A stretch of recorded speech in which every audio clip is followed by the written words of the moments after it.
ನಮಸ್ಕಾರ. ಆರ್ಫ ನ್ಯೂಸ್ಗೆ ಸ್ವಾಗತ. ಕಳೆದ ಶನಿವಾರ ಶ್ರಾವಣ ಮಾಸ 3ನೇ ಶನಿವಾರದಂದು ಬಳ್ಳಾರಿ ನಗರದಲ್ಲಿ ವರೂರು ಆಂಜನೇಯ ಸ್ವಾಮಿಯ 9ನೇ ವರ್ಷದ ಬೈಕ್ ರ್ಯಾಲಿಯನ್ನು ಹಮ್ಮಿಕೊಳ್ಳಲಾಗಿತ್ತು.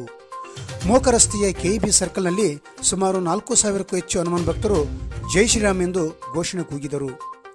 ರ್ಯಾಲಿಗೂ ಮುನ್ನ ಮಾಜಿ ಶಾಸಕರಾದ ಶ್ರೀ ಜಿ ಸೋಮಶೇಖರ ರೆಡ್ಡಿ, ಸಮಾಜ ಸೇವಕರಾದ ಶ್ರೀಮತಿ ಮಂಜು ಮೋದಿ ಇವರಿಬ್ಬರು ಶ್ರೀರಾಮನಿಗೆ ಪಂಚನದಿಗಳ ತೈಲಾಭಿಷೇಕ ಮತ್ತು ಪುಷ್ಪಾರ್ಚನೆ ಮೂಲಕ ಕಾರ್ಯಕ್ರಮಕ್ಕೆ ಚಾಲನೆ ನೀಡಿದರು.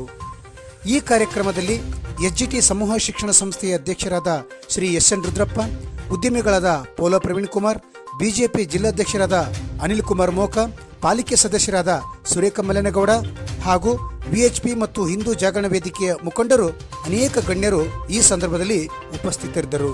ನಂತರ ಕೆಇಬಿ ಸರ್ಕಲ್ನಿಂದ ಪ್ರಾರಂಭವಾದ ಬೈಕ್ ರ್ಯಾಲಿ ಸಂಗಮ್ ಸರ್ಕಲ್ನಿಂದ ಬೆಂಗಳೂರು ರೋಡ್, ಎಸ್ಪಿ ಸರ್ಕಲ್, ನಂತರ ದುರ್ಗಮ್ಮ ದೇವಸ್ಥಾನಕ್ಕೆ ತಲುಪಿತು. ವರದಿ BH ಶರಣಪ್ಪ, ಜಿಲ್ಲಾ ವರದಿಗಾರರು, ಆರ್ಫ ನ್ಯೂಸ್, ಬಳ್ಳಾರಿ.